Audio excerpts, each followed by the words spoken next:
Unlocking the Cage is produced by The Manager Special.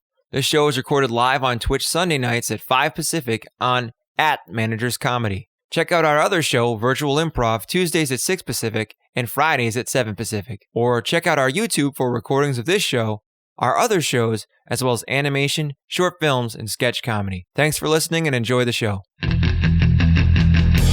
Whether he's removing his face or on a criminal plane or a historical chase, we love Nicolas Cage. Star of screen and stage, gonna watch him all day while he's a screaming with rage, cause we're unlocking the cage. Hi, everybody, and welcome to Unlocking the Cage. I am your host, Meg. This is your co-host, Chris. We are here today to discuss one of our favorite Nicolas Cage movies, Face Off. The goal of this show is to watch and rank every single one of Nicolas Cage's 104 movies, and today it is a treat because this is a good one. So just a warning, we will be spoiling this movie. If you care about spoilers for the movie Face Off, then you probably shouldn't listen to this podcast/Swiss show. Go watch the movie and then come back. Another thing, our theme song is by Will Gianetta. We love it. He's actually our guest in 2 weeks. And why don't we bring out today's guest? This is our good friend, improviser, Dan Chapman. Hello, Dan. Hi, everybody. Hey, Dan. How's it going? Good. Thank you for having me to talk about this epic cinematic adventure that we all went on together. I just remember when I reached out to you, you were so excited that no one had claimed this one yet. Well, you sent me a list of like 12 movies and like people were like, oh, this like very deep artistic cut. And I'm like, no one has picked Face Off.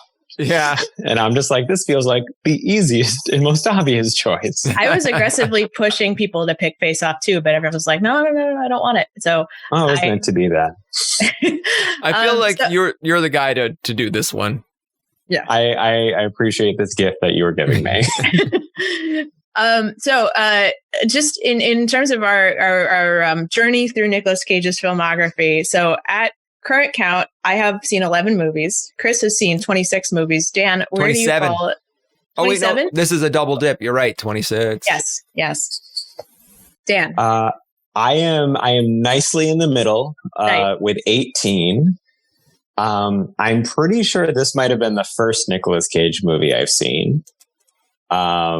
Or at least the first Nicolas Cage movie where I registered it as a Nicolas Cage movie. I think the last one I saw was Mom and Dad was the last Nicolas Cage movie I saw.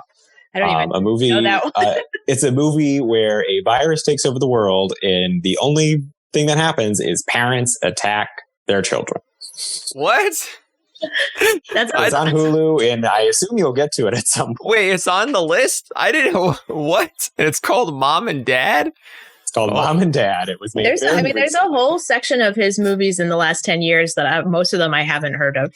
Like, I don't know what he's been up to, but that sounds amazing. Those will be the glory days of this show.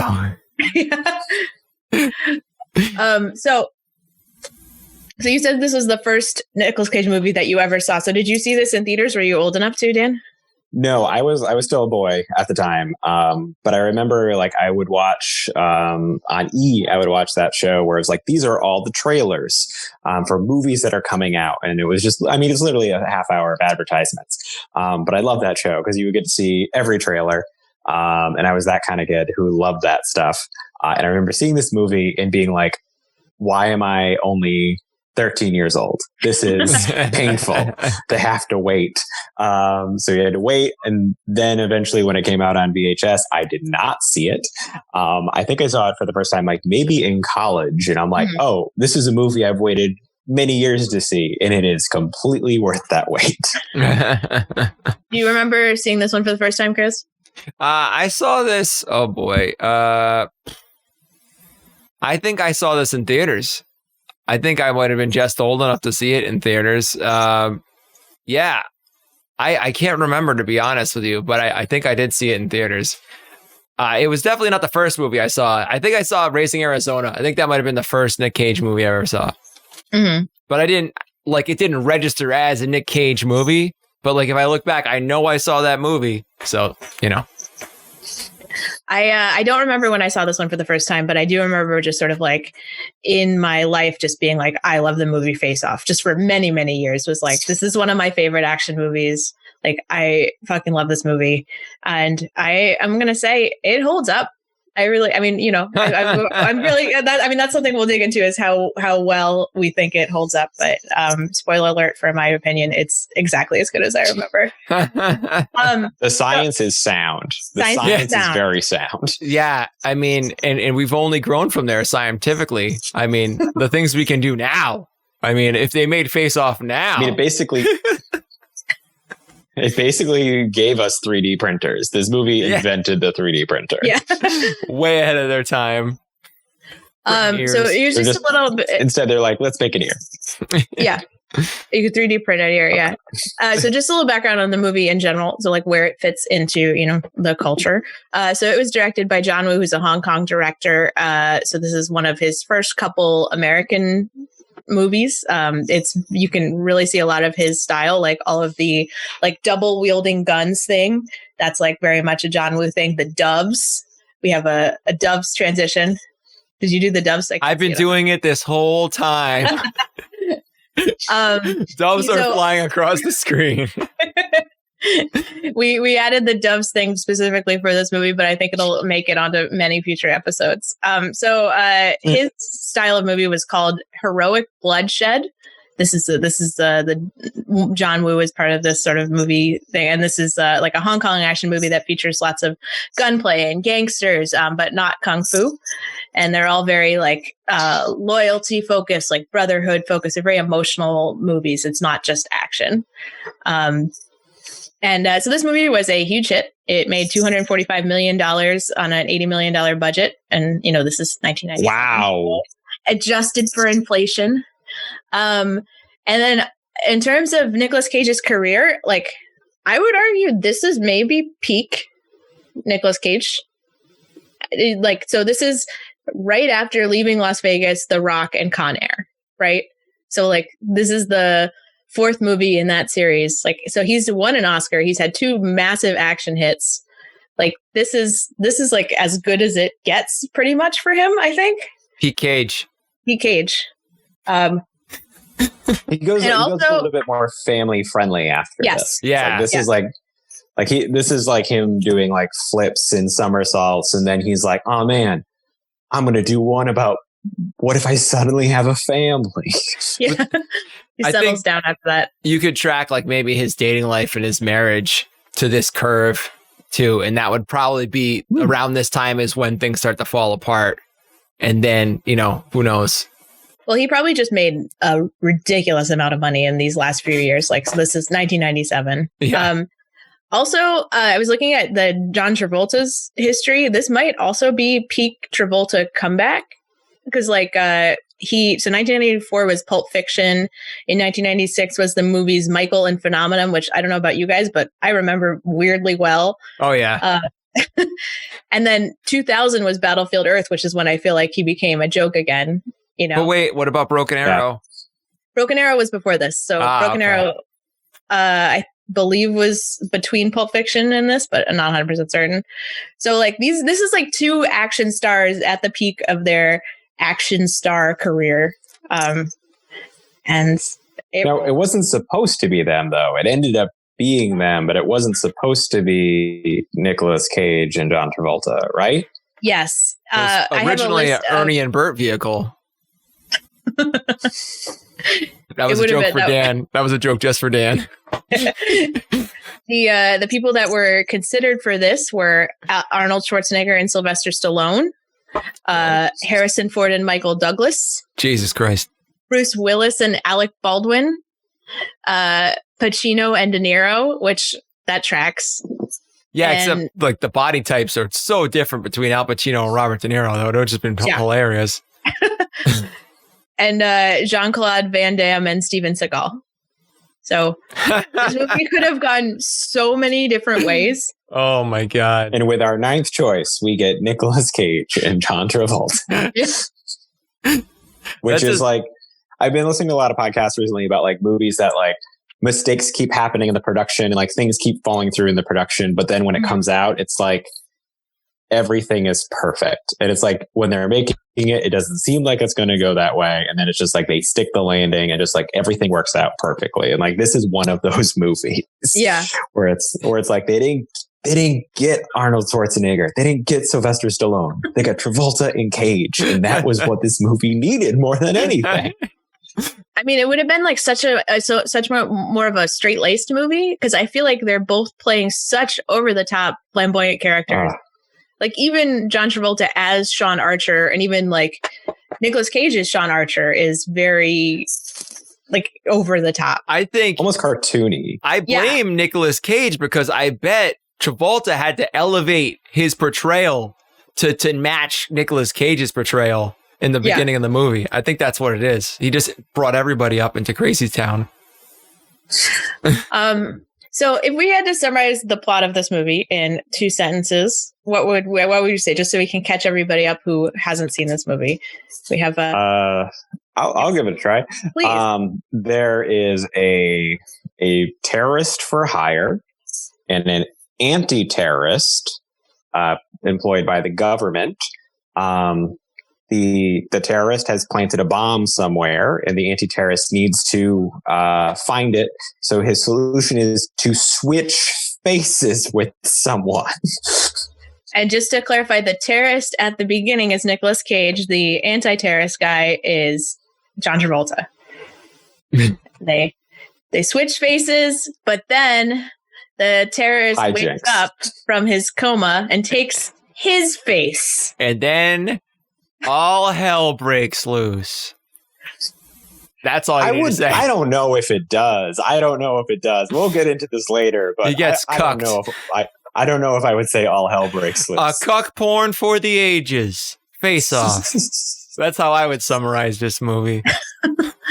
So we start off and Nicolas Cage is there. He's playing Castor Troy, who's the terrorist. He's planting a bomb in the LA Convention Center. You gotta know the before. There's the whole backstory. Oh my gosh, I'm sorry. You're right. Yeah. Oh yeah. You're right. Griffith Park, right. The Griffith Park carousel backstory, where 6 years ago, I think, Nicolas Cage with a mustache to establish that this is a different time. Has a sniper rifle, shoots it in the middle of the day. In a soda. Through John Travolta and accidentally kills John Travolta's son, which he will never get over for reasons that we understand. The murder of a child is sad. And like Nicolas Cage, like, he's a monster or whatever in the movie, but like, there's some guilt. You see he's like, oh shit, didn't mean to do that kind of face. Like, bummer, I mean, he had a sniper rifle. He could have aimed for his head, but, whatever. What's weird is if you think about this movie timing wise, like you see he has like a teenage daughter, and like that was 6 years ago. So that girl must not have been far apart in age from the kid who died. Like she must have been like, like around his age or like a little older, but like, maybe 4 years older, not much older. So extra sad. Oof. Yeah. So we cut to the future, or the present, I guess, and Nicolas Cage, as Castor Troy, is going to plant a bomb in the LA Convention Center. So I have a clip of that priest part. So he's dressed like a priest, and he's it's so uncomfortable. Yeah. It's like, you guys want to watch this shit? It's like incredibly uncomfortable, like what he does in this scene. But so he's dressed like a priest. He comes out. It's probably like the most Cage he is in the entire movie.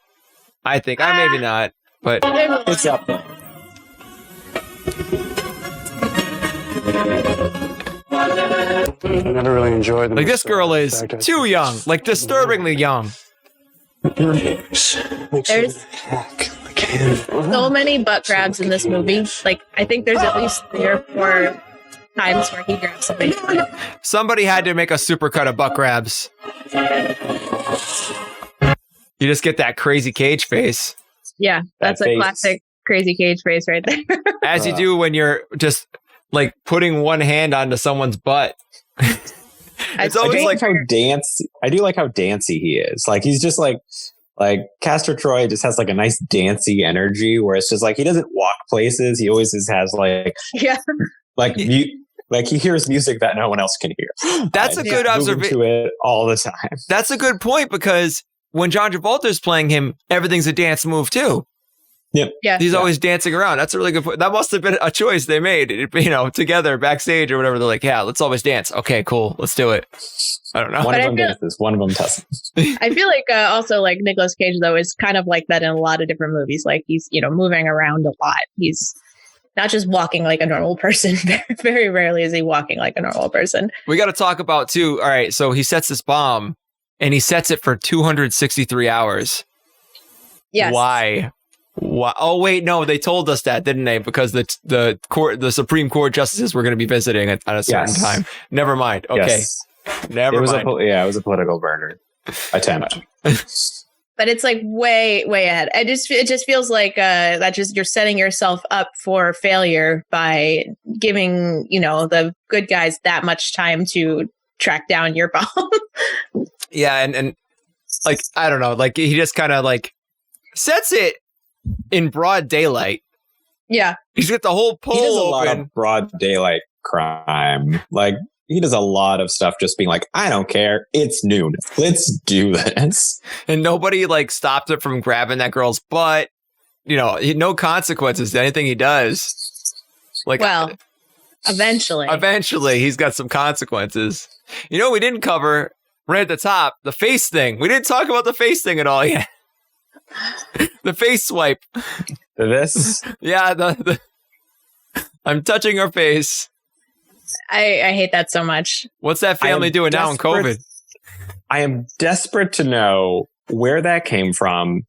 Is that something that like John Travolta's grandpa did to him? Like, is this something that like is like the Archer family just from generation to generation does the face wiping? Or is it just something that he's just like one day he's like, I'll do this. This will be my thing. I would do that if I was in a family of blind people. You know what I mean? Yeah. That would make sense. Like, how do you say hello to a blind person in a loving way? And you know each other in your family? Maybe touch their face or something. I don't know. It's possible. I was trying to look it up, but I do remember that I think I read somewhere that this was an improv by John Travolta, which tracks. Travolta Wouldn't expect John Travolta to be very good at it. And then it became a very large story point. It's awful. I really just especially like at the very last scene when he does it to his teenage daughter. It's just like this family doesn't realize that this is weird. Everybody else thinks that this is weird. He does do a picture at one point. Yes. He does do a picture. Maybe he can't tell the difference between like pictures or maybe he has like that disease where you can't tell if something's a picture or if it's the actual thing. So he needs to tell if it's got depth. So he puts his fingers on it to get the depth. You know what I mean? Depth perception. Yeah, he's got no depth perception. One of those eyes is a glass eye, and he has to do this to get like the 3D print of the face. I mean, it does. It is memorable. I'll give them that. Like, it's nice to, they made something memorable. They, we have a strong reaction to it. So I think they succeeded there. Another thing that is funny about this scene to me is that orange case that he puts the bomb in, with the like sort of really 90s pornographic like lady or whatever. So my ex-boyfriend would keep his camera in the exact same orange case. Just like it's just a common brand of like travel camera equipment thing, and it would always get dinged at airport security. Like you literally, like this is literally a bomb in a movie. Like maybe you should get a new camera case. That's fair. Yeah. Yeah. So then like he goes to the what's it called? He's planting this bomb, and then he's escaping. He's at the airport now. He's at the airport. His brother's like, okay, I'm sorry. I paid for the thing. I wasn't supposed to. It's like, that's what the boys are for. But you could barely understand anything they're saying in this movie. So like, they just drop little plot points like that, and you have to like kind of really pay attention. And so that's how the FBI got wind of it, is because he paid for it out of his own credit card or with whatever. Cash. Yeah. Who knows? Yeah. Somehow I want to spend a moment though, and I want to point this out. Yeah. Castor Troy is a good brother. It's true. Castor Troy cares about his family, and he like protects them. He ties his brother's shoes. If you haven't seen this movie, his brother is an adult. It seems just like it seems like Castor Troy's equivalent to like the face thing is he ties his brother's shoes. Yes. His brother's kind of like a genius, like a savant type kind of guy with like, he's got no common sense, but he can make bombs. He seems aloof. Yeah. I don't know if were they implying he had some kind of disability? I don't think so. I think they're just implying they had like a nice like a special relationship. Maybe he's just like a little bit clumsy. Cause like jumping ahead a little bit, but actually a bunch, but jumping to a point where John Travolta is now in Nicolas Cage's body and he's in the prison. The brother seems to know something is up just from talking to like John Travolta as Castor Troy. He doesn't just accept him as his brother because he looks like his brother. He knows something is up like immediately. So he's not. So like he's clearly very smart. He clearly knows what's going on. I think he's just like someone who is walking around and you're like, oh, your flight's undone. He's like that kind of guy. Where it's just it's like he's just going about his business. He has other things that are more important to him. But it's just. So I don't think he's dumb. I think he's just he designed the bomb. I think that was the thing. So like he's sort of the brains and Castor Troy is the brawn, I guess, or the the muscle. Yeah. So we are in the airport now. We're on the plane. Castor Troy is being really gross to what we later learned is an undercover FBI agent. Oh, I have that clip if you want to see it. You've got all the worst. I've got the worst clips. We're just watching the whole movie. We're just like we're hitting the high points. You know what I mean? We're just hitting the high points. Yeah, this is that clip from the plane. Peach. This is an undercover FBI agent too. This woman. We need to talk about like how John Travolta's just like obsession to get Castor Troy leads to like I think hundreds of people getting killed, including this undercover FBI agent. Yeah, and some by his own hand. Flowers. Where would I? A fair amount. Yeah. Wait, let me rephrase. If I were to let you suck my tongue, would you be grateful? Oh God. Ugh. The answer is no. The answer is no. But no, I do. She kisses him. She does her job, but she doesn't enjoy it. This reminds me a little bit of the scenes because we watched Leaving Las Vegas last week, and it reminds me a little bit of the scenes where Nicolas Cage is wasted in a bar trying to pick up women. You know, like just like the worst, grossest pickup lines. So that was the "I could eat a peach for hours" line too, which is a classic quote from this movie that I also hate. Oh God, so disgusting. I think we've established that Castor Troy is a butt guy. That seems to be from all the peach references. I don't know. So by the rules of Face Off, does that mean Sean Archer is into boobs? I think it does. Because they're the yin and the yang. Yeah, they're opposites. Yeah. Anyway, so they're fighting at the airport. We have a really a great fight scene, right at the top of the movie. I don't know. A huge action sequence where they're crashing a plane using a helicopter to keep the flaps down, and it goes into a hangar. It explodes. Castor Troy is thrown into a wind machine at some point. Yeah. It's like a hangar that is on a runway that is full of shit. Like they're just wasting this hangar space by filling it with objects. And then in the back, there's an engine test facility for no reason. It's just the craziest setup. A lot of places here are just they don't make any sense.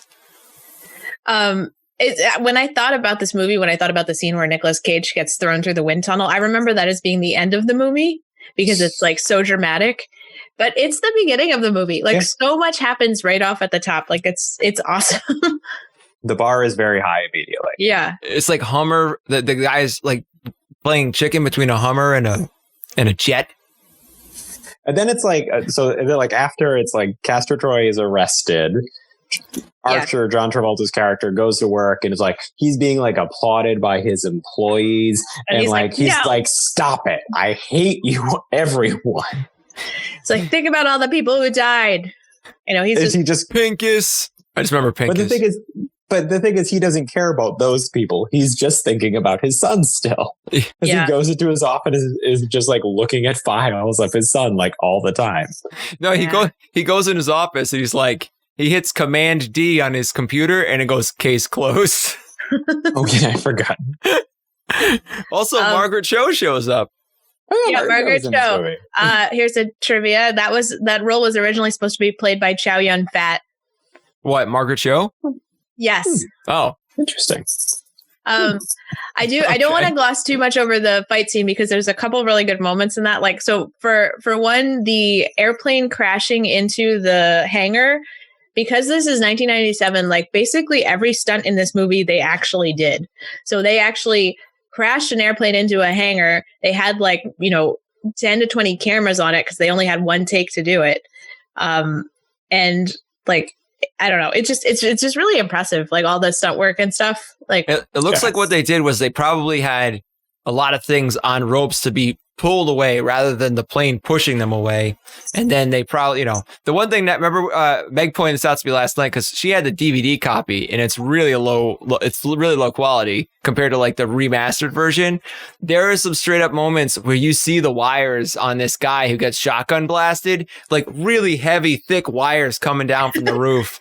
Like he's just running with wires on, and it's like, wow, they didn't even try to get rid of those. And then he gets shotgun blasted, and you see the wires pulling him back. Like I tried to get that clip for this one, but all I could find was the HD version, which they had like done a better job of getting rid of them. Yeah. All right, so we've got Castor Troy in a coma. Okay, and that bomb is still out there. So what is Sean Archer going to do? That's the next question. Well, we didn't talk about something that he comes home. He's going to be approached by someone. But like, Is it? we didn't talk about the scene where he comes home and he's like, yeah, I did it, guys. I killed him. He's dead. And then like his daughter has that ridiculous eye makeup on. Yeah, his daughter's like going through a punk phase. She has like spider mascara. I just thought that part was like, what is? But I guess it's just a sign that's like what people dress like back then. I don't know. I think she was supposed to be like a troubled kid. She had a rough time with her brother, who was probably close to the same age as her. Yeah. Yeah. And then the chief of police or whatever, or the head of the squad, whoever that lady is, whoever CCH Pounder is, comes in with a zip disc and she's like, hey, I got the zip disc. And it shows a lady, a cartoon of a lady. It's like, I am a bomb or whatever. Like old school hacker stuff. That's how he finds out about the bomb, right? Yeah. He didn't know. He just was going. He wasn't going after Castor Troy for the bomb. He was just going for his. It feels like his vendetta against him. Yeah. I mean, I do want to point out that Castor Troy is like the head of a criminal organization. Like, there's probably more than just the vendetta for sure. But like, is he though? Because I guess he is. Like everyone's like, scared of him. It's just those four guys for hire. I know that much. He's a terrorist for hire. So because he's like, he does what other people want him to do. But like at one point he was like, I didn't mean to kill your son. That was an accident. We'll get into this later, but like, was he hired? A lot of people like him. A lot of people like Castor Troy. Oh, people love Castor Troy.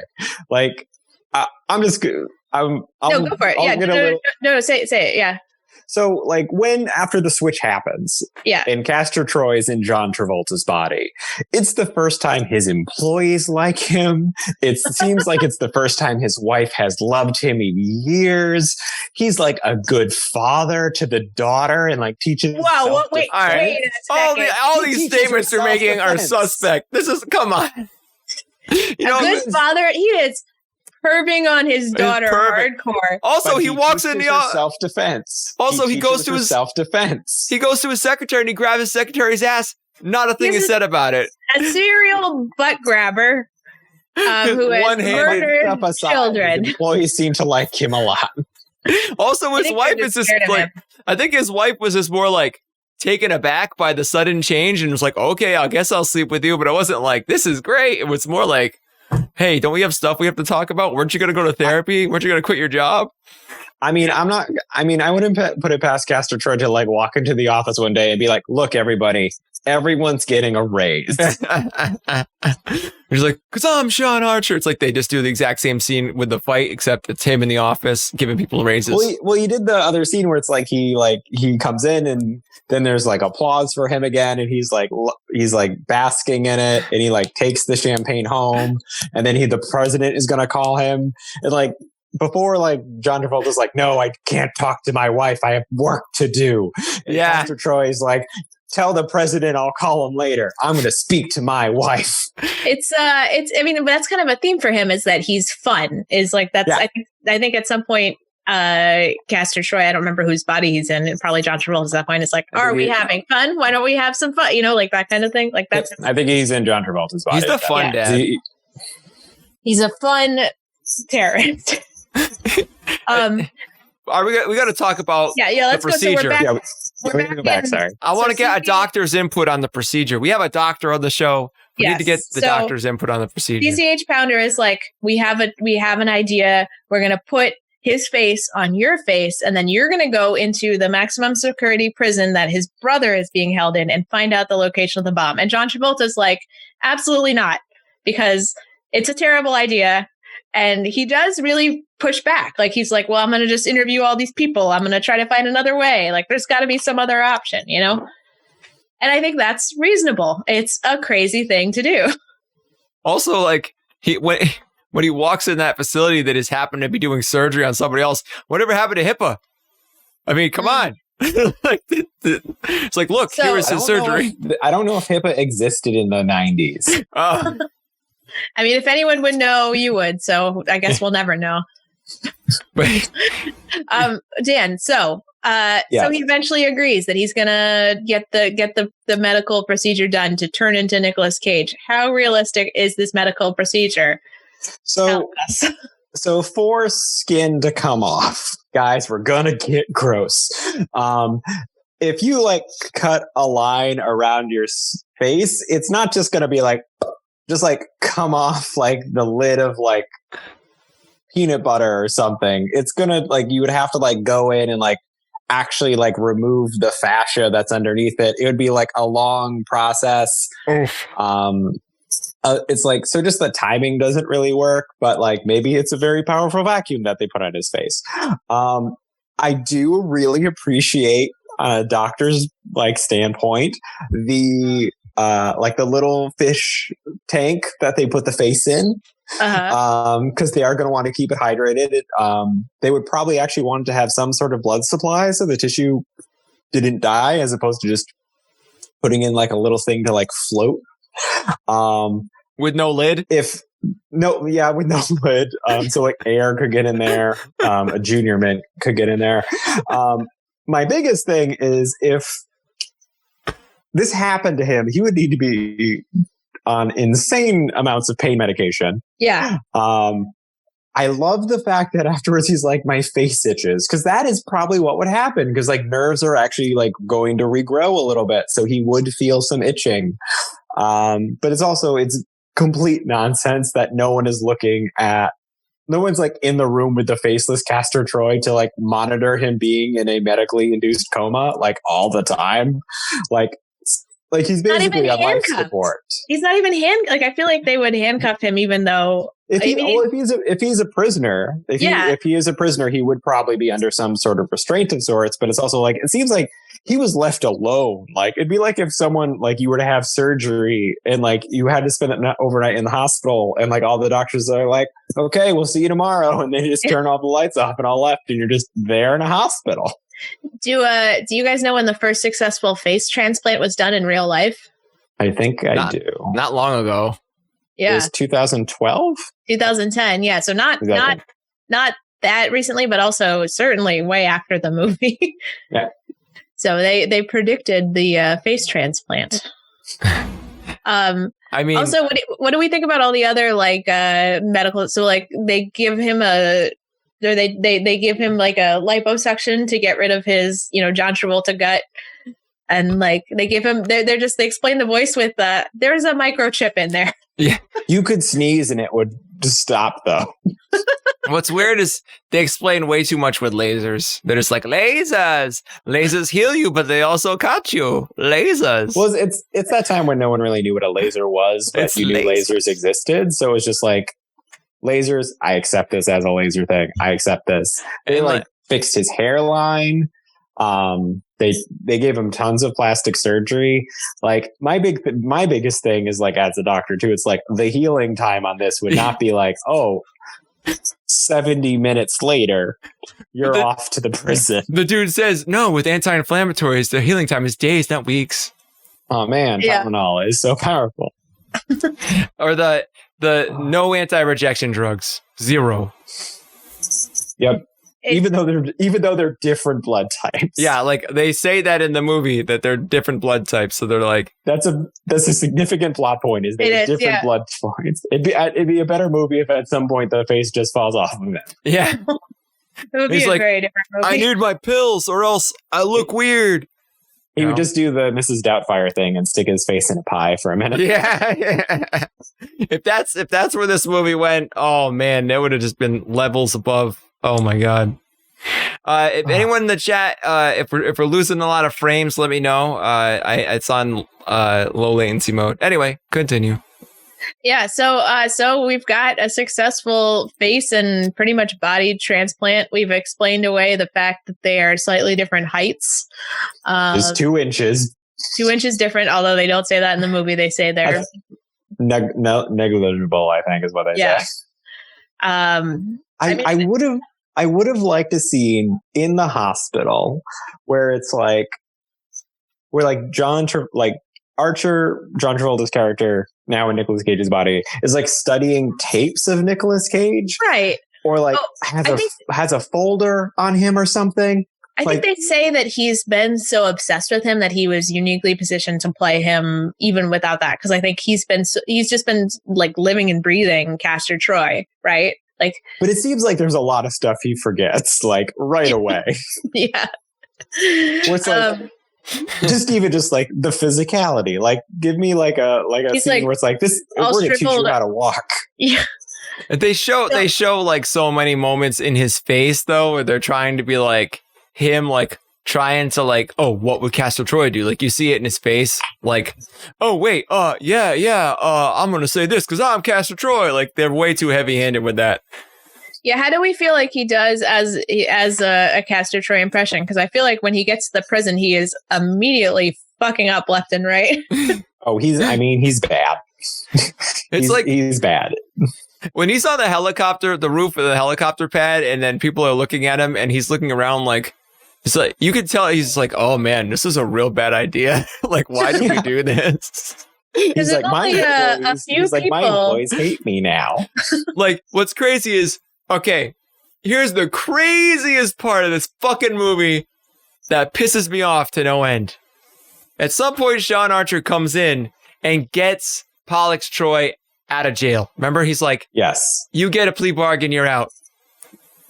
They could have always done that. He could have met Pollux in a room somewhere. He didn't have to go to the maximum security prison. That's a great point, Chris. He could have just put him in the same room. They could have put him in a hospital bed and given Pollux a visit. That's all they had to do. They didn't have to have him out in the world. Anyway, that would have been more believable too. Like he was in a coma. That part just, blows my mind. So he goes to the prison, which is called Erewhon Prison, which is a anagram for nowhere. Also, Erewhon is the name of like a super fancy organic food store in the LA area, maybe other areas too. Is it because it's an anagram of nowhere, or is there another reason? I do not know why it is also called Erewhon. Okay, then. And the prison appears to be a oil rig. Yep. I guess. I know. I was like, oh, right. It's an oil rig. And live ammunition used all the time. Like, oh, yeah. Against unarmed people. M16s. Experimental boots. Yeah. They like just fry people's brains all the time. There's just like after they're done frying one person's brain, another person's there in line to get their brain fried. It's like, Who is this? Was this like? Is this the government doing this, or is this like who is doing this? Yeah, like a secret black ops site. But it has to be the government because Sean Archer has some sway there, and also, you can see a city from the oil rig. It's a far distance to swim. But it's not a secret. Like everyone knows it's there. You can see it from the shore. I do want to point out that this is the second movie in 2 years that is about a prison in the middle of the water that Nicolas Cage stars in. That is true. What was the also, other both one? are in California. Well, we don't know where this prison is. I guess it's got to be in the LA area, though, because when he swims back to land later, he ends up able to go back to his own home. I mean, by the science of this movie, though. Who knows? I do like that at certain points the prison just shows the news. Yeah. On the big screen. And it's just like animal clips in the news. Yeah. I remember as a kid just finding the prison very fascinating because like the whole the boots that they lock you, the magnetic boots, and they just hit the button and everyone gets locked down. I was like, well, that's really cool. I was expecting there to be more of a using the magnetic boots to escape and climb using them or something, instead of it just being at a certain point he gets them off and then he's good to go. He disables the boots. Yeah, he got incredibly lucky there. Really lucky that guy wasn't fully brain dead and helped him out, because that was a bad idea. He just rolled the dice real hard on that one. Yeah. Oh wait, but before he escapes, though, we missed a part where Castor Troy, who has been in a coma with no face, wakes up from his coma, and in a scene that severely disturbed me as a kid, walks around the hospital with no face and somehow manages to get someone to put Sean Archer, aka John Travolta's face on his body. That's just good problem solving. He's just I know what to do immediately. He's like, a face right over there. I have none. Obviously, he took mine and that's his. Well, he figured it out. Also, he has a nose, and your nose is all cartilage. It would have come off with the face. So he wouldn't have had a nose anymore. Anyway, that's gross as fuck. I remember just when I watched this movie as a kid, just hiding my face when we saw when we have our brief images of Nicolas Cage with the gruesome face makeup on. I just remember thinking it was so gross, and then watching it, yesterday as an adult, I was like, this is literally just smeared blood on his face. That's basically all. It was very reminiscent of the Joker scene from Batman when he was doing that crazy laugh when he that was cool. I like that. I have a trivia bit about the face makeup that Nicolas Cage wore. So Nicolas Cage did not want to see it. He was too grossed out by it. So John Woo hid all the reflective surfaces on the set when they were filming that scene. And then he has the reflection in the glasses. I guess they had to CGI that in. I think, I don't know. So now we have successfully swapped. We have Nicolas Cage playing John Travolta's character and John Travolta playing Nicolas Cage's character. And then he's in that jail. He goes to see him in the prison. He's like, guess what, motherfucker? I'm you. And then Nick Cage. That's the line he says. Oh my God. That moment. And I feel this is when it really becomes more of a John Travolta movie than a Nicolas Cage movie, because then it's John Travolta gets the fun part, I read that Nicolas Cage wanted to be the hero. Right. And that's originally they're just you're the villain. And he's like, well, I don't want to be the villain. I've been the villain too many times. And he's like, well, you also get to be the hero. And then that drawed him into the project. Whoa. It definitely feels like John Travolta is just I don't know if it's a Nicolas Cage impression, but it's very much it's just a crazy person impression. There are bits of The Mask in his impersonation of Nicolas Cage. It's just all over the place, but in the best way. It makes me think of maybe he is on the painkillers that he should be on, and that's just making him extra crazy. Or he always has his hand on his gun. Yeah. All the time. Like, here's a question. So I'm looking at the movies that Nicolas Cage had done around this time. So Leaving Las Vegas, The Rock, Con Air. Like, none of these movies does he play the villain, right? And like, I've only seen 11 Nicolas Cage movies, but I do not think that he often plays the villain. Is that right? So he was just bullshitting when he was like, "Hey, I'm always the villain." No, I'm serious. Like, can you guys think of any movies where he plays the villain? He's definitely not the villain. It could happen, and it could happen to you. Or the Family Man. He's not the most likable character, but he's not the villain. I mean, Mandy, he's not the villain. Gone in 60 Seconds, he's not the villain. Well, all those took place after, I think, too. That's true. Yeah. I mean, what? So I don't know. That was what Moonstruck? I saw. I don't. Maybe No, I think you're right. He said. No, I think you're right. I think Dan, you have a point that he probably is just not a guy who likes to play the villain. Is he the villain in Moonstruck? I think it's a romantic comedy, so probably not. Is Cher the villain in Moonstruck? Well, we'll have to get into that. I've never seen Moonstruck. Me neither. I don't know. You will have for this show. That's true. Yeah. Like it or not. So he's escaped prison. Sean Archer as Nicolas Cage has escaped prison and is back lurking around. Yeah, he gets his brother to instantly give him the location of the bomb. And then it's revealed that Sean Archer, that Travolta is now Castor. And then so he jumps off the side of the oil rig after avoiding zatching. And no one looks for him. No one looks for him. He just swims jumps in the ocean and is like, I guess, nope, that's too much. We're in a helicopter. We can't go into the ocean. And everyone knows that when someone goes in the ocean, they are dead. That's it. I mean, there's probably sharks out there.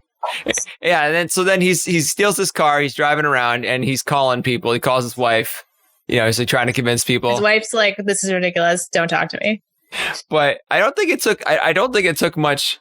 I think he did a smart thing, calling his wife and stuff like that. But he did a dumb thing when he was like, he calls up. He asked for the head of that department and that anti-terrorism group, and he's like, Sean Archer, and he's like, well, if you're Sean Archer, I must be Castor Troy. Like, don't reveal you're alive. Just keep the element of surprise, man.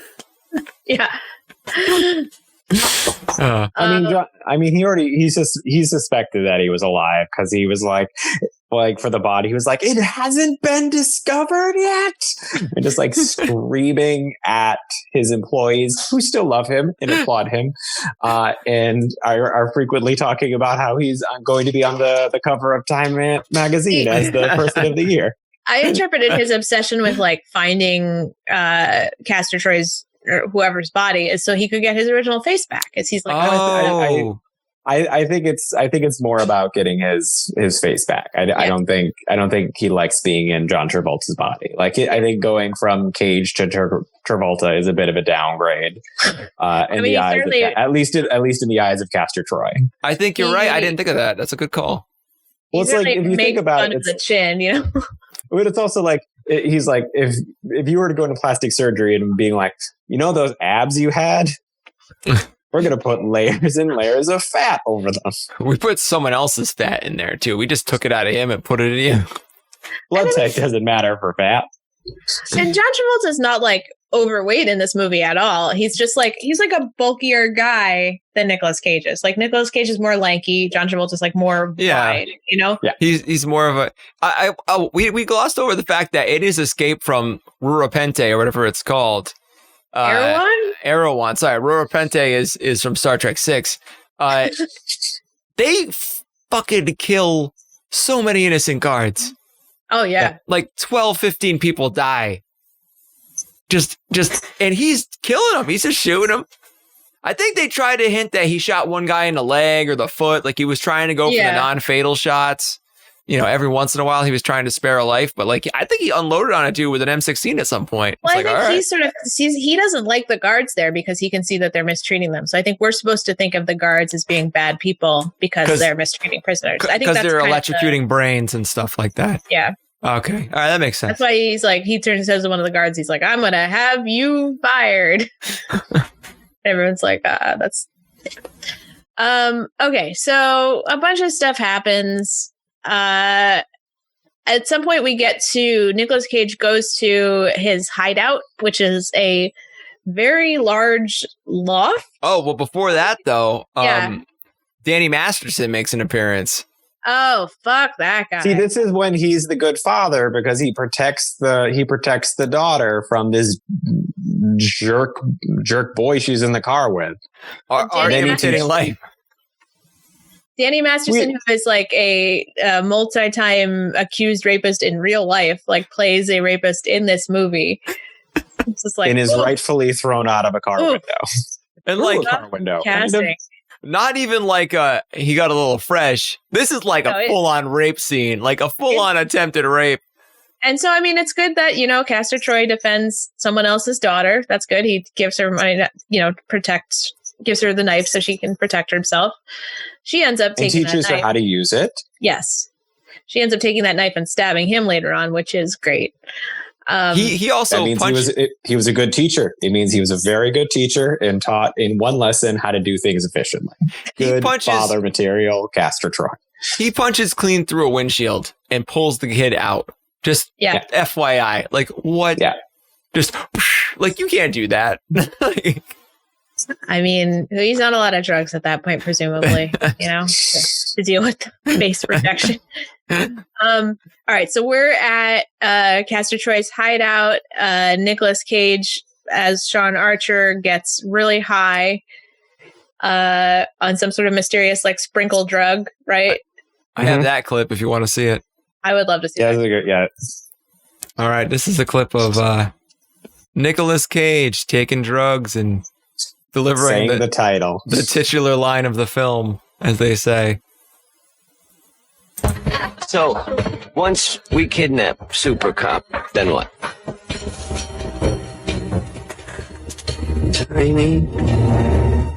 Tiny surgery. I'd like to take his face off.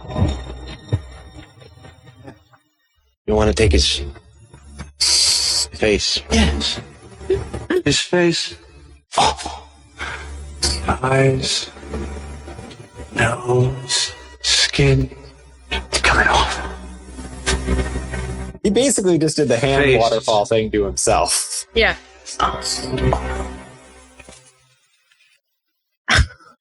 My favorite part about that, which I think doesn't get a lot of credit, is tiny surgery. I did do tiny surgery.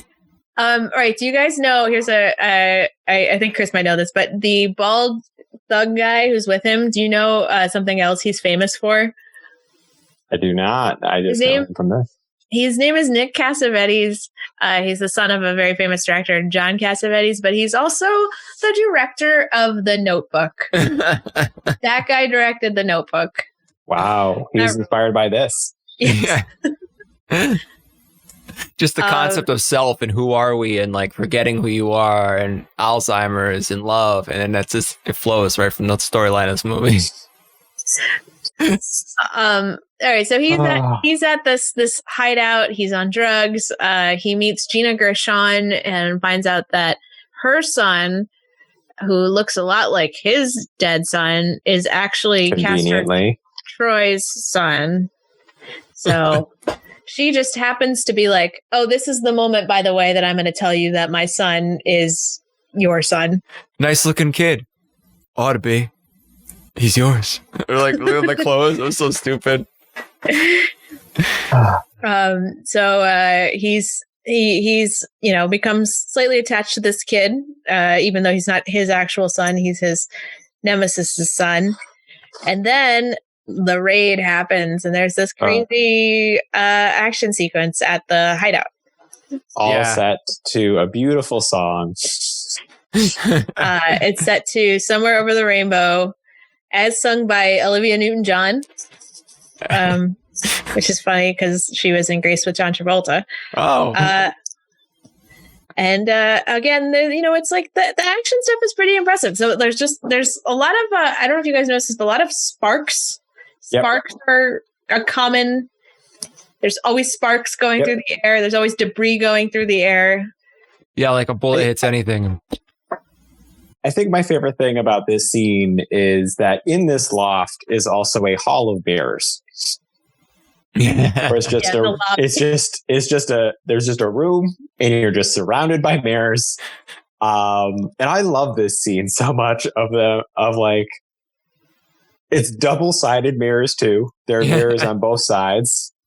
So it's like John Travolta's pointing a gun at a mirror, and it's like John Travolta sees John Travolta. Nicolas Cage is pointing a gun at a mirror, and Nicolas Cage sees Nicolas Cage. And it's like this room makes no sense, and I love this scene so very much. It's symbolism, Dan. It's symbolism.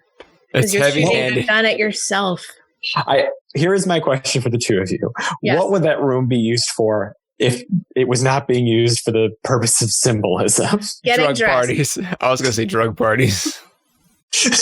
Both are acceptable answers. That's like a Fashion 30,000. I don't know how much that would cost a month. $30,000, $35,000. That place. Oh, it's huge. It's massive. It's the whole very airy. downtown LA in the Arts District, gigantic warehouse apartment. In Archer or Castor Troy as Archer, John Travolta at this point, actually he's like, "Do you want to trade back?" And I'm like, "This is a fair option. Yeah. This is a fair thing you were offering him." And like earlier in the movie, he offered Archer a job and is like, "You could just stop and work for me. There's like great benefits and you would make a ton of money." And it's just like, these are nice things he's doing. Dan is very clearly a Castor Troy apologist. We've learned this many times throughout this episode. At a certain point, Castor does say, "Dude, it was an accident." He kind of says all these people are dying because you have this grudge. Like, I wasn't coming after you. No, actually he was coming after him. He's like, "I was coming after you. I wasn't coming after your son. I was not trying to kill your son." Yeah, but he still did kill his son. It's true. Now he's kind of apologized. Kind of. There's no apology there. He's just like, "Dude, it's your own fault. You should have killed yourself." That's what he says. It's like, yeah, that is fair. That is a mean thing to say to someone. That's the first thing I have a problem with him doing in this movie is him saying that. No, what's what crazy? about him sleeping with Sean Archer's wife? That lady needed a good bang. I mean, like, honestly, like they had. That's this feels like it's rape by deception. Perhaps? Ooh, also, if he had like some kind of STI he didn't tell her about, who knows? He's probably banging a lot of ladies. He would still have the STI even though his. That's a different movie. That's a different movie called Dick Off. Also, can we talk about that? Because dicks never look the same. I mean, sometimes, right?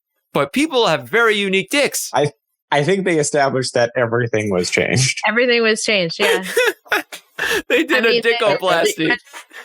Everything but the blood type was changed. Yeah. They say that many times. And it is a very big plot point that the blood type is the only thing that was never changed. They should have got into that. He should have been like, "What the?" Looked down and been like, "Oh no." This is a pretty long movie, all right. It's a good 2 hours. It's an enjoyable 2 hours, but it is still a 2-hour movie. Can you believe, though, that those cops unload on that house? Oh my God. There's a child in there. Like, she's holding a kid for most of it, and they're just like, "Oh, we don't care. We're just going to keep shooting at you."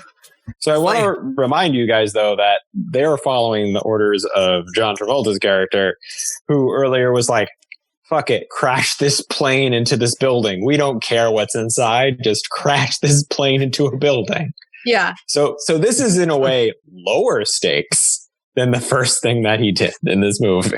Yeah. Just unloading on like, they aimed for the kid a couple times. Like, they were aiming at the child a couple times. It's fucked up. That poor kid. I'm glad. Well, we'll talk about it. I don't know. We'll get to it. All right. So at some point between the next showdown, which is at a funeral in San Pedro, and that's when the doves really come into play, his wife, Eve, realizes that or she talks to Nicolas Cage as Sean Archer, and he convinces her to check John Travolta's blood type. Yes.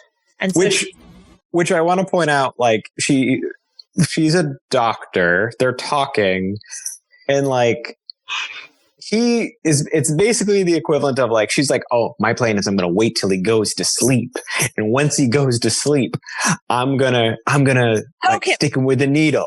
Poke him. Which isn't a bad plan, but it's just, the problem is like the timing where it's like, he's asleep for maybe 0.5 seconds. And then she's just like, needle. Also, what was that needle? What was that? A spy needle? Like, where did she get that thing? Yeah, Dan, is that a standard medical needle that? I have never seen that needle again. Just in this movie. It was like a spy device she just happened to have that takes blood. Like takes it, stores it in a little cylinder for you to take in the car so it won't spill anywhere. Yeah. That's pretty weird.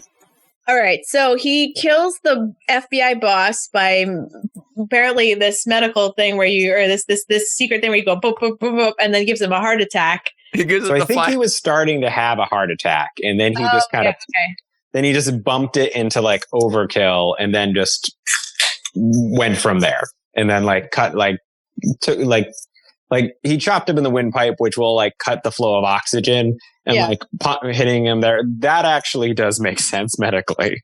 I thought it was like maybe a kung fu move that like John Woo was dropping in, like the 5-finger death punch or something like that to give a person a heart attack. It's like boom, boom, boom, boom, like a throat chop.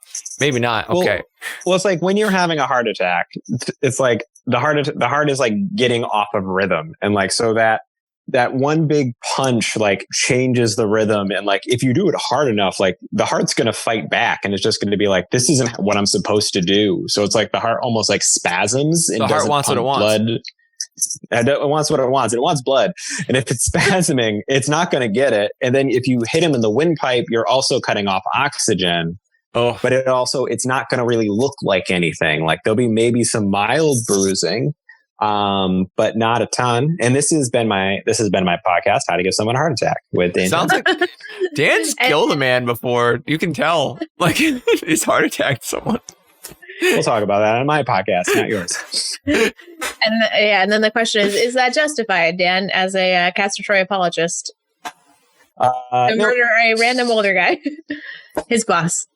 Nope. But on the bright side, he gave John Travolta a little bit of a present of a promotion.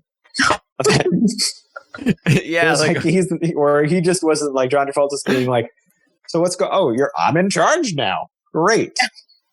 Let's send fighter jets to get Castor Troy.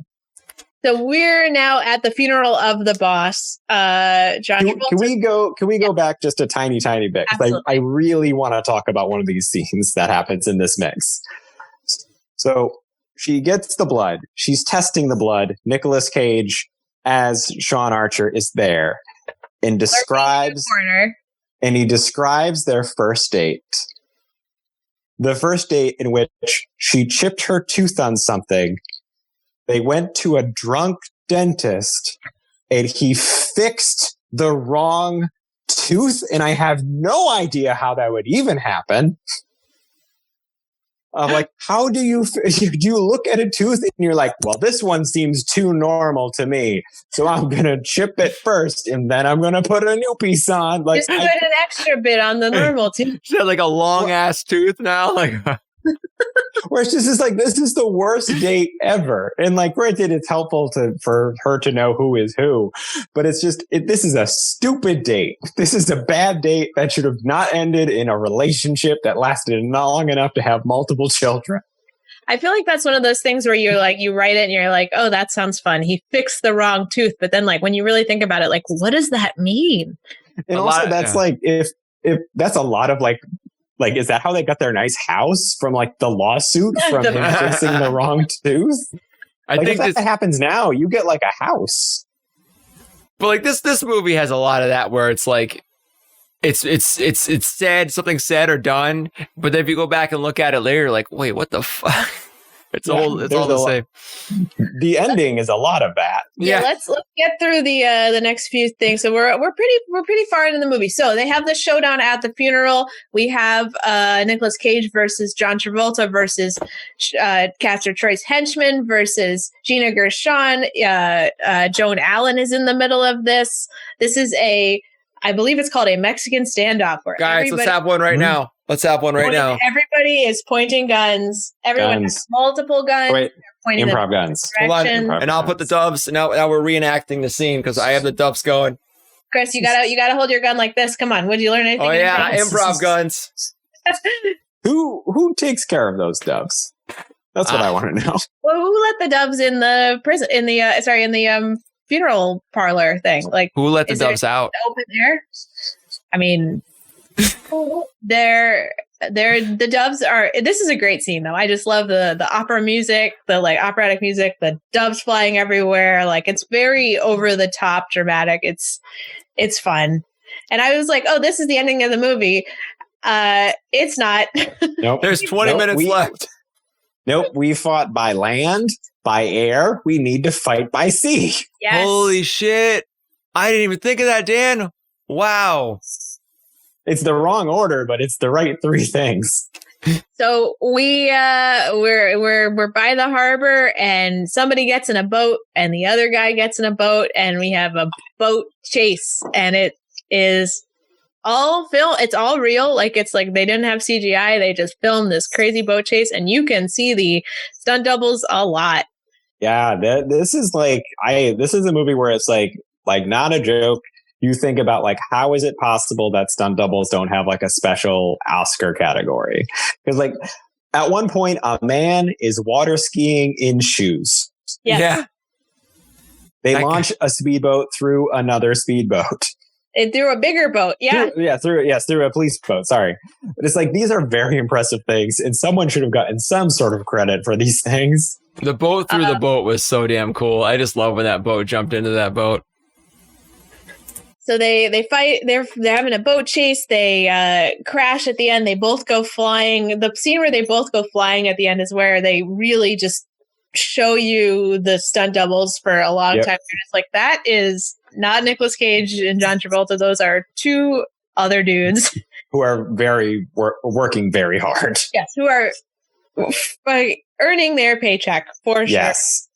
Hey, Meg, you're a little blurry. Oh, okay, I'll pop in and out. Is that going to mess things up? Dan, could you pop out too? Yeah, guys. Popping in and out. There we go. Ooh. We're back. Okay, we're all back. All right, anyway, cool. Continue. So when we get to our final showdown, I think, Chris, you have a clip of this? Yes, I do. All I have is the very, very end of the final showdown. That's what you need. That's all it's just need. Like the weirdest moment of all time. Like, I feel like this movie would have made much more sense as like a foreign language film sometimes, because this one part just like it's like it just makes no sense. Well, that makes sense. Isn't this his first English language movie? Not his first. He did Broken Arrow before this. So Broken Arrow. Yeah. He just Broken yells. Arrow, another movie I love, by the way. John Travolta as a villain as well. Oh, he's the villain in that movie. I think it's like a back and forth kind of thing, similar to this one.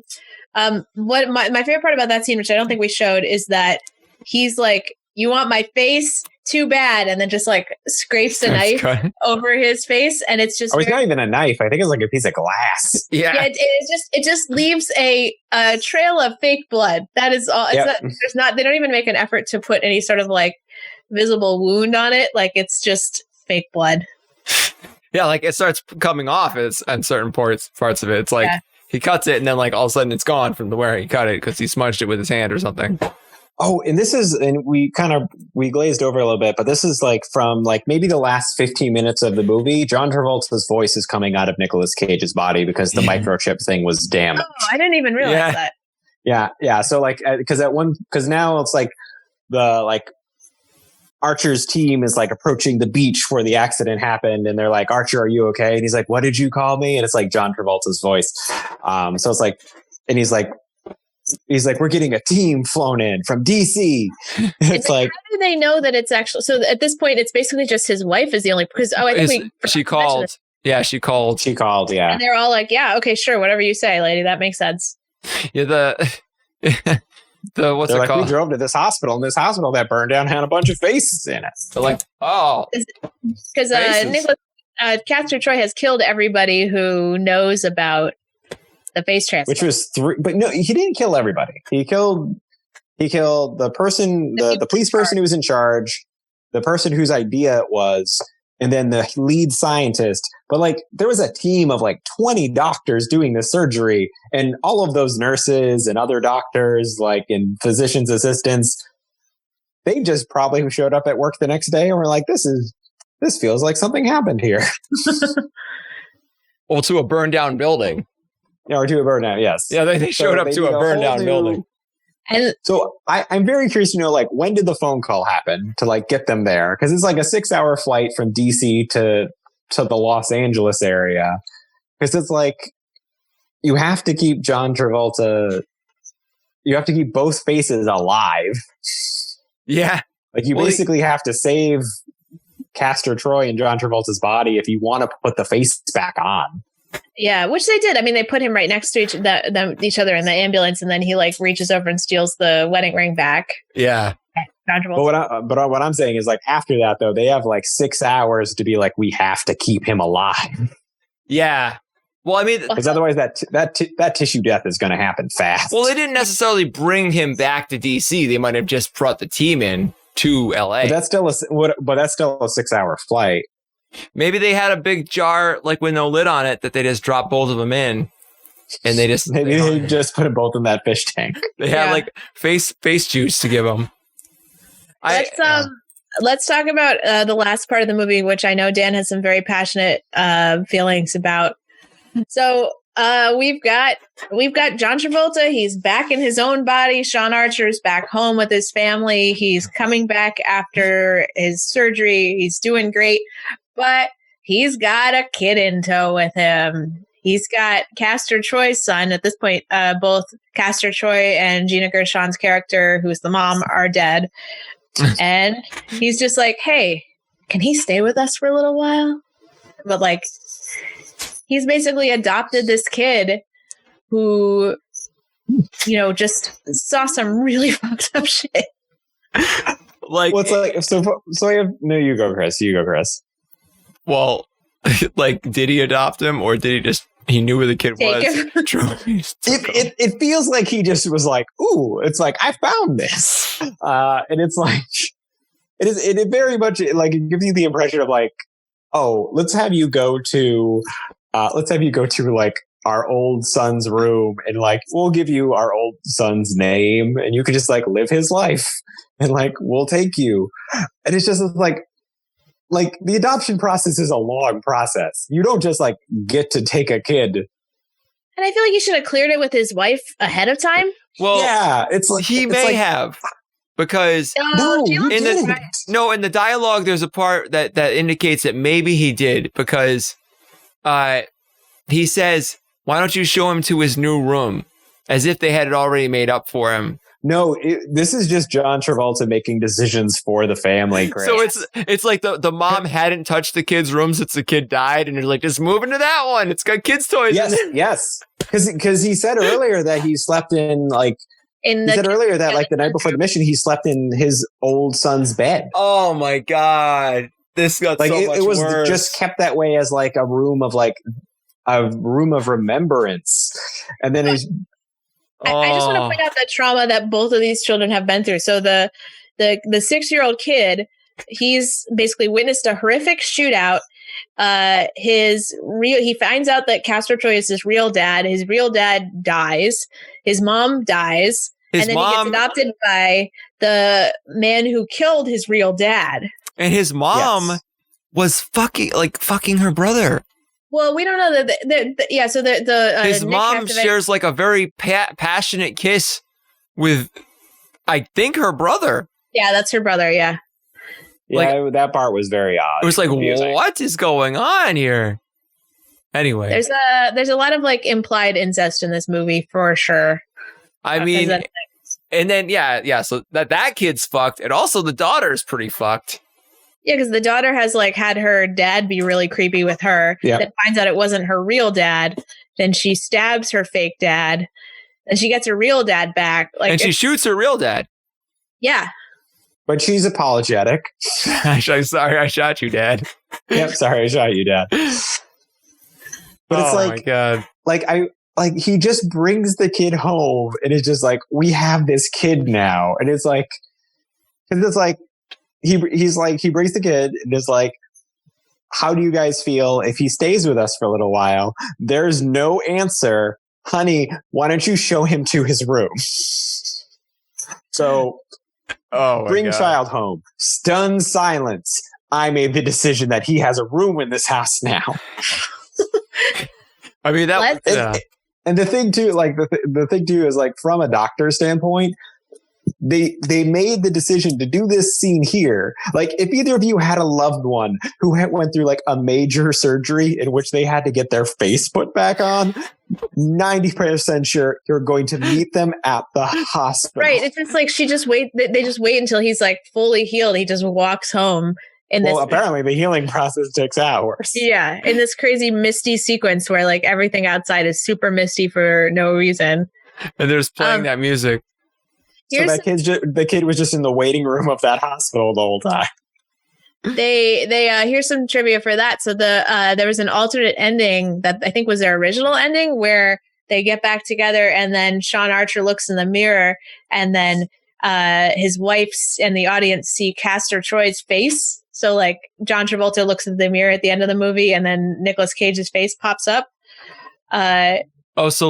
He had never so that Castor Troy didn't die and he won in the end. Is that what they're saying? It's unclear. It's ambiguous. They got rid of that and then they did that last scene as like a reshoot because they were like, oh shit, we need a happy ending. The ultra happy ending. Maybe what John Woo was trying to say there is like through the experience, he became more like him and he can never get rid of that. That's what I'm thinking. Yeah. Chris, can you flip us over to the trivia section? Oh yeah. This is the section where we talk about some trivia from the movie. We've covered some of it, but I have some fun stuff that I don't know if you guys know. Do you guys know about Cage in the Park? No. This is the thing they did in New York. That's like Shakespeare in the Park, but for Nick Cage movies. And so they did a remake as a Shakespearean play of this movie, and did it as like a live show.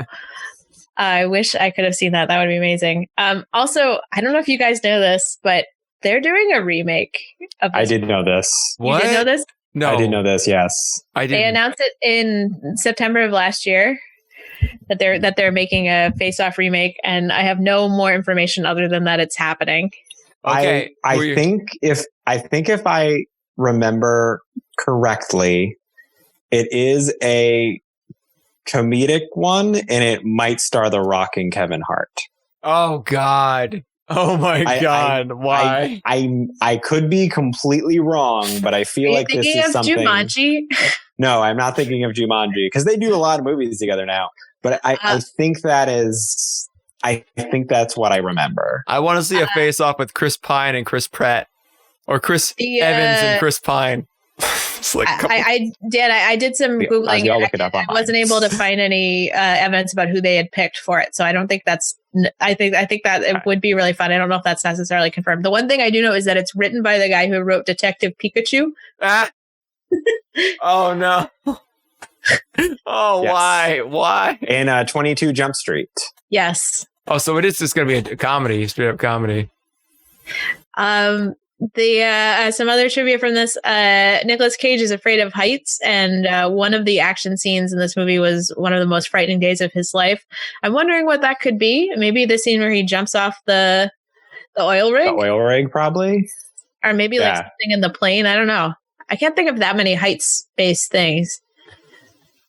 He was in a plane, but it was on the ground. Yeah. Dan, you know this trivia. The magnetic boots that the prisoners wear were the same boots that were worn by the Goombas in the 1993 Super Mario Brothers movie. I love that movie, by the way. I fucking love that movie. Oh, Chris. Have you seen it, Meg? Being really disturbing. Oh, it's such a good movie. There's a cameo of a box that's labeled InGen in the prison. Oh my God. Wait, InGen is from, what's that from? Jurassic Park. Jurassic Park. Whoa. Wait, is this the same universe? Apparently. Is this I mean, it the kinda makes MCCU? The ends and what? The MCCU, the Michael Crichton Cinematic Universe? It seems like in a world that would create Jurassic Park would also create this prison. It makes sense to me. In early drafts of the script, Sean Archer went to Castor's mother's place to hide out. They had two people that they wanted to play the mother. One was Elizabeth Taylor, and the other was Jack Nicholson in drag. Oh, the 90s. What a weird time to make movies. Oh, man. That's all I got. Let's rank this movie. So we have Chris will pull up the ranking. We've watched two other movies so far. We've watched Leaving Las Vegas and The Wicker Man, and we're gonna figure out where that fits in between them using a highly scientific method of scoring. Wrong tab, Chris. That's not the actual results. Okay. Yeah. All right. So, our highly scientific method. So, basically, the way this works, Dan and audience, is we're going to score this movie on a bunch of different things out of 10. And to start off, we're going to say the cast out of 10. So, like how good the cast was. Dan, what do you think? So the cast is tough because the cast includes everyone. Exactly. So I think I'm going to give it. I think I'm going to give it an 8. I think it's very, very good. I would have liked to see more diversity in the employees of John Travolta in terms of like personality and in terms of like race and gender and everything. I think they could have done some more with that. But in terms of like the leads were great. The leads were just as you needed them to be. So I will give it an 8. I'm going to go ahead and give it a 4. I know it's a little different because you have Travolta and you have I'm going to bump that to a 5 actually because of the wife. But you have Travolta and you have, Joan Allen. She helped. But I mean, outside of that, I mean, the rest of the actors in this movie are pretty much like, you don't see them in anything else. I mean, maybe there's the dude who gets his brain fried was in True Blood. But like other than that, so I'm going to lowball it on this one. Yeah, Adam now edits for Cake Boss. Who? What? Adam, the boy. The kid? The little boy. He's an editor for Cake Boss now. Wait, the one who gets shot in the head or the one who lives at the end? The one who's the new John Travolta's son. The new Michael? The new Michael. Michael 2. Michael 2. I'm going to go also kind of low on this. Just I know, Dan, but it's like we've seen a lot of movies with Nicolas Cage movies where we've like there's just been so many cameos and so many just character actors. And this one, I feel like I like Joan Allen a lot. I like Nicolas Cage a lot. I don't love John Travolta. I mean, this is John Travolta is not my favorite actor to watch. So I'm going to give this one a 4. And it's just for the supporting characters. I wish they had more people that I was excited about in it. Mm-hmm. Dan, acting. Overall. Acting. Not just Nicolas Cage, overall. I think I will do a 6 for acting. I think Nicolas Cage, Joan Allen, I'm blanking on her name, but Nicolas Cage's Dominique Swain. Yes, I think they do a very, very good job. I think Nicolas Cage does a good job of like playing both parts. I think he understands both parts. I believe the fear. Actually, I'll make it a 7. My biggest issue is John Travolta, who I think is just like his Archer is all over the place, and it's like I don't know who he's doing. He's having fun, which we'll get to in a minute. But he's not being Archer. In any means, like he's not making any of the faces. He's got a little bit of the danciness down, but that's about it. I'm gonna go pretty similar 6, just because the acting wasn't like the peak of this movie. Was the height of this movie was not the acting. Yeah, I'm going to do a 6 as well. I mean, I think that it'll make up points in other areas, but this is not a movie you watch for good acting. This is a movie you watch for fun. What is the fun quantity, Dan, out of 10? I will give this movie an 8 for fun. For me, the thing is like it has a lot of very good action set pieces. You have the airplane thing at the beginning. You have the face switching. You have all the other stuff too. Like you have the car chases. You have the boat stuff. I love the stuff where like Nicolas Cage is in the scenes, and like that stuff is very, very fun. Like he's making fun choices. The John Travolta stuff is like a little dry for me. And like you get to these points in the movie where it's like you are in a little bit of like a dry spell of like a stretch of like exposition about stuff, or just being like some dry conversations. Okay. Okay. Lauren is in the shot.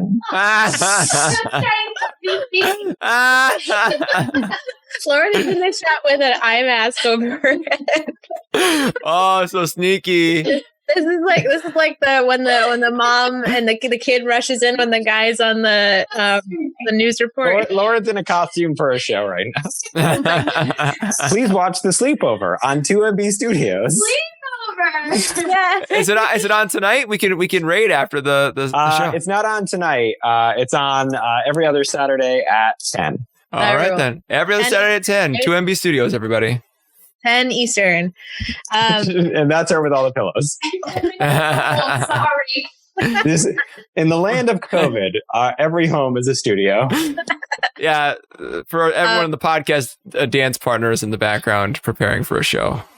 That was amazing. I saw her open that door behind you and then just drop to the ground. It was like, I really hope she crawls by. I got a message that was like, she needs the pillows. And I was like, oh, okay. And I thought she just meant the pillows behind me. She needs all the pillows, all of the pillows in the apartment. All the pillows belong to Lauren. Chris, you know what? I'm going to upgrade my score to a 9 because that was very fun. And I think that's related to this movie. You know what, Dan? I'm right there with you. 9 for me. I had so much fun watching this movie whenever I watched it the first time, just because there's so much to laugh at. There's so many moments. As a child, I did find disturbing. I agree with Meg. But as an adult watching this movie, it's just so much like, that's not science. This is crazy. And when like you see the stuntmen just so blatantly there, and it's just, I don't know. It's a fun, crazy movie. 9. And as the Nicolas Cage show, he is having fun. He's having a lot of fun doing this. This isn't a movie where it's like, oh man, he has to pay off his dinosaur skeleton that he bought. It's like, this is a movie he's doing because this is a fun movie for him to do. Guys, I'm going to give this one a perfect 10. I can't. Wow. I mean, this is when I think of the most fun Nicolas Cage movie, I can't think of anything that's more fun than this. I mean, not The Croods? I have not seen The Croods. I mean, Con Air is fun, but has a lot of problematic stuff to it. The Rock is not as fun. It's more serious. This is just peak cartoony, over the top action fun. I love this movie. If you enjoy the cartooniness of Cage in this, you will very much enjoy the cartooniness of Nicolas Cage in Ghost Rider, Spirit of Vengeance. Ghost Rider second one. The second one was better than the first. The second one is much better than the first. It was done by the Crank directors. They know who Nicolas Cage is as a person, and they are able to make it an incredibly fun movie. I can't wait to do the Ghost Rider movies. Next category is technical. So this is special effects, wigs, costuming. I do not think we mentioned this so far, but Nicolas Cage is maybe the worst hair in the hair they have. This is bad. It's real bad hair, but that's for you to decide, Dan, because there's a lot of other factors to this. What's the technical effects score of this movie for you? I am going to give it an 8. Because I think in terms of one, beautiful costuming. Lots of animal wrangling. There's seagulls. There's doves. There's a lot of stuff the locations in this, with the exception of like the oil rig, are like all places that exist, and someone had to do a lot of work to find those places. Yes. Someone had to pick just the right hill in Griffith Park. They had to shoot the thing at an actual oil rig too, you know, like they had to shoot the actual outside of it. Like we've talked about, like the stunts are incredible, the effects are just crazy, and it's like the only reason I am giving it an 8 and not a 10 is because they use the same CGI bullet twice in this movie. They use it once at like, I think the beginning, the sniper shot, and then later they use it in the shootout scene. Another pillow just went by.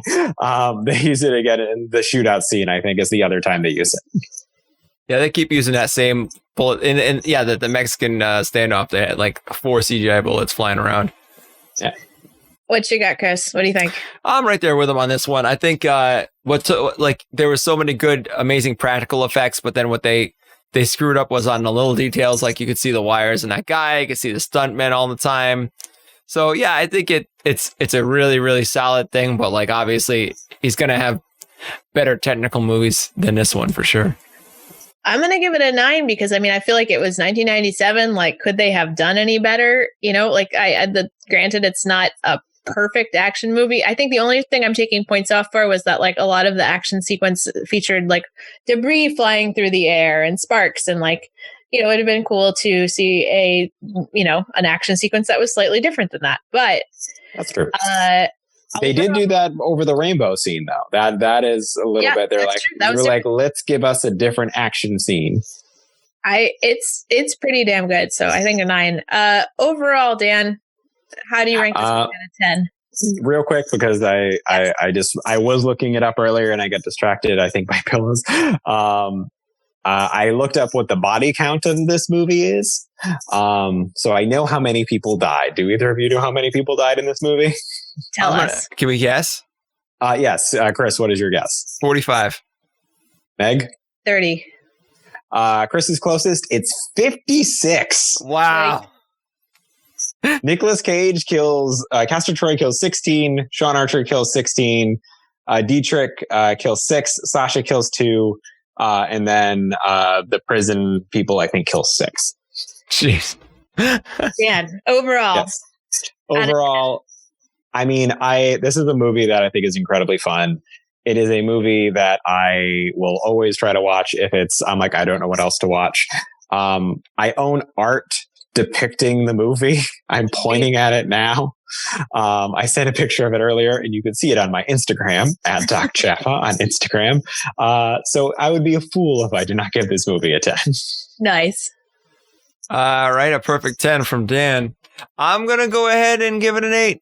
I think overall for me, I think what brings it down for me was, the acting and the cast, because watching his other movies, you see like so many talented actors in the same movie. It's crazy. So this one, those two things kind of bring it down. Yeah, I'm going to give it a 9. I love this movie. I think the only thing I'm taking a point off for is that I think that it is a John Travolta movie and not a Nicolas Cage movie. Like, I think John Travolta has a bigger part, and I don't love John Travolta, but, you know, it's other than that. And if you're willing to sort of ride the John Travolta train for a little while, it's great. It's such a good movie. All right. So this last section, Dan, is where you can give or take away a bonus point for anything that you enjoyed or disliked in the movie. So for example, like you could take away a bonus point for creepy John Travolta scenes. Oh, interesting. I think I'd like to take away a point because John Travolta steals a child at the end, and not enough people talk about that. And also the fact that Hollywood determines that as the happy ending of being like, oh, that child is gone. I'm gonna take away a point for the whole fact that this whole movie could have been avoided if they had done the logical thing and just had him visit his brother in the hospital. That's all he would have had to done and avoid this nonsense. I'm going to add a point. Surprisingly, I'm surprising myself here for the face touching, because even though it's awful and weird, it's so memorable. And like, I think that, you know, it was a good choice to have that be there because you don't forget it. So Meg, are you saying John Travolta is good at improv?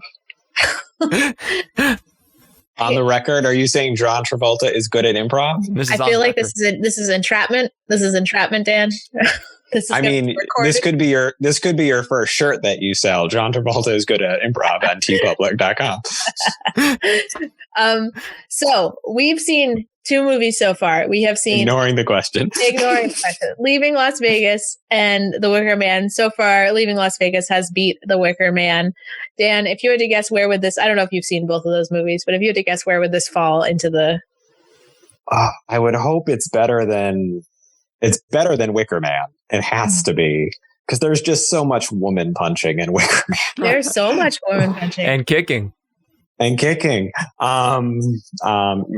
the Why Does It Burn line. Won an Oscar, so. But I feel like it's more of like. It's not fun. I don't feel like it's as fun, so I would think it's high. I would say it's first. My bet is first. All right, Chris, take us away to the final results. Yeah. Face Off is our number 1 Nicolas Cage movie with 116 points, I think, was it? Yeah, I think it's winning by a wide margin for it now. That's the one to beat. It's a comfortable lead, and I don't know if another movie is going to beat that. That's pretty high. Something that we've been doing too is this Cage Gauge. We rate and we plot on 2 axes.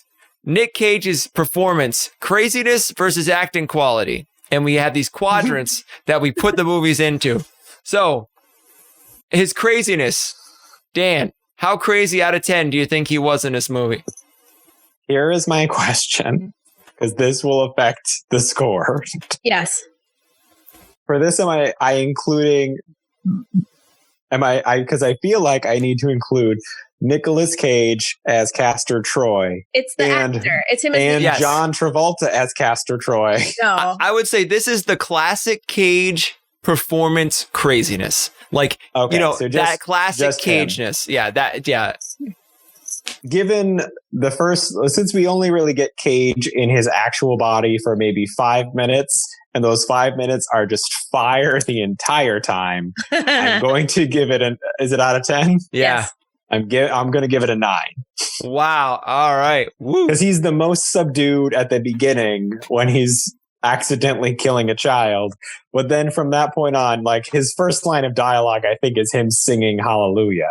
Yeah, and grabbing a butt. I'm going to also I think it's up there. I'm going to give it an 8. I think it's up there in terms of his craziness performances. I'm going to give it a perfect 10. Even as Sean Archer, he has so many crazy moments, like when he's staring at himself in the mirror, he's high on drugs. He's like, that great face. I mean, I can't think of a crazier Cage movie. Maybe I'll find one later and regret it, but all right. Also, real quick. Yes. He lies to Nicolas Cage. Nicolas Cage, when he is Archer, he lies to Castor Troy's real girlfriend. It's like, yes, I am Castor Troy. Well, I mean, if he had said who he really was, he would blow his cover. At this point, he's going to steal this child and is probably planning already how to steal this child. Maybe a little honesty would be appreciated. She never knew. She died without knowing. She died thinking her child would live with Nicolas Cage. Oh, man. That's rough. There's some more non-consensual shit going on in this movie. Non-consensual child taking. So this is Nicolas Cage specific acting out of 10 in this movie. His quality of acting. Yeah. I'm going to give this an 8. He's playing 2 different characters, and you know when he is the 2 different characters, which I think is like very, very impressive. An 8 feels right to me. I'm going to give it probably a 7, just because, he's not going to win the Academy Awards here. I'm going to go down to a 6, honestly, because like some of those moments are just like so over the top that I feel like I feel like acting wise, I'm not like super like, oh, this is, an incredible performance. I don't know. Meg. Yeah, I'll do a 7. He's playing 2 characters. It's not good. It's not, I think he did a good job, but it's not, the best. All right. So let's see where that stacks up with all the other movies we've done so far. So we are actually up in the upper right quadrant with leaving Las Vegas. We got the Wicker Man down here in the bad acting, more crazy quadrant. And we have right here on the top right here is Face Off. So yeah. We're slowly gathering data. What does this tell us? I don't know, but it's cool to visualize. We don't know. We just like it. Chris. Your less crazy example is Con Air. I know. See, now that I just like the picture of him looking all calm. I use that because he just looks calm. That's all. Okay. Yeah. Chris, take us to Nick Cage facts. Oh, you got it. We got a fact to close out the show. Because we're watching his movies, but we also want to learn about him as a person too. Did you guys know that Nicolas Cage will not eat anything that mates in an undignified way? This is a quote. I actually choose the way I eat according to the way animals have sex. I think fish are very dignified with sex. So are birds. He will not eat pig because their undignified mating makes them unfit to be eaten. But why not just say I'm not going to eat mammals? I don't understand. Like, what does a fish look like when it's having sex? How does he know that? Why has he researched that? They just blast out a cloud of jizz. Is that really what happens? Yeah. There's a bunch of eggs that the lady lays, and then a male fish comes and goes, and just like, they don't even have sex. Explodes into nothingness. It just blows up. So he doesn't like things that have sex in the classic humping way. That's so weird. Maybe this is why he won't eat people. So true. So true, Chris. That's the only reason. I honestly wonder if this is like a thing that he just sort of said to mess with an interviewer once. Like, this is wild. Maybe he's just a pescatarian. Or I guess he's chicken too. Pescatarian. Guys, we have made it through a show. We have had a very long show today. But we got a lot to talk about. Dan, where can the people find you on the internet during these times? You can find me on my Instagram and Twitter, which is Doc Chappa, on those different platforms. You can also find me on multiple shows on Twitch, on 2MB Studios. One of those is Quarantine Action Wrestling, which I portray a substitute teacher who is also a ghost named Eddie Cation. And this week, I hope you're fighting Chris. Yeah, we're fighting this week. It's going to be awesome. And I'm also watch The Sleepover on 2MB Studios every other Saturday at 10. I'm not in that show, but that's what the pillows are for. And that's not this coming Saturday, but the next Saturday. It'll be next Saturday. The show happened last night, so it'll be 2 weeks from now. And that's 10 Eastern time. Yes, 10 Eastern Standard Time. Yes, we're East Coast to coast right now. We're a coast to coast podcast. Yes. And other things we want to promote. So on this channel, on Managers Comedy on Twitch, we have a show called Virtual Improv, which is every Tuesday and Friday.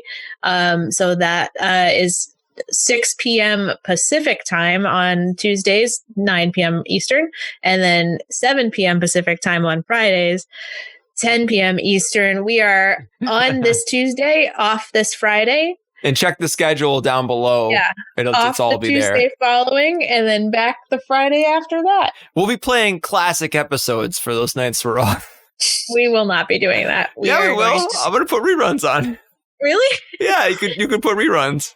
That's fun. Now, classic Meg, imagine episodes. what would happen if instead of you learning that news, you learned that Chris just found a child and was bringing that child home to live with you. That's about the same tone he would probably use. Yeah.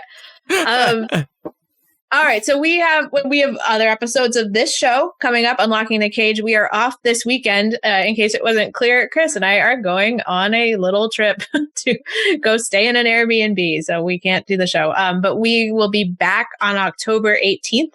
Our show is National Treasure, Finally, Will Gianetta, the creator of our theme song and one of our good friends, will be our guest.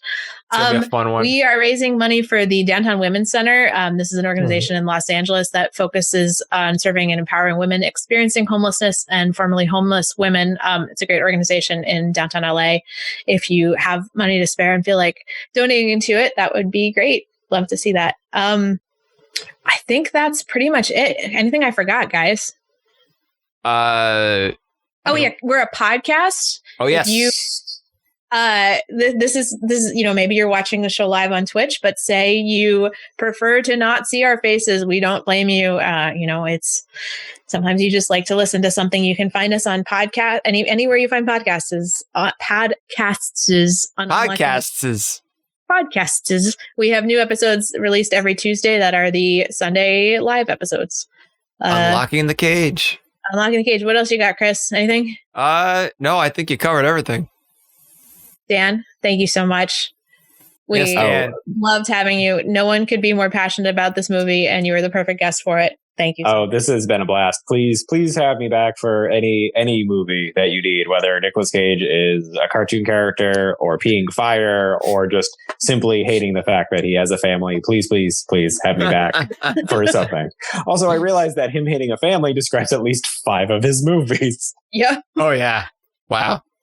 We'll get you for one of the real deep cuts later on, Dan, for sure. We got Mom and Dad. Mom and Dad.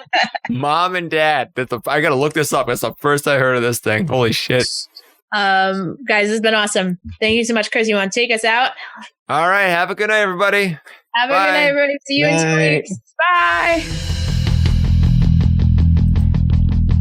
This has been Unlocking the Cage.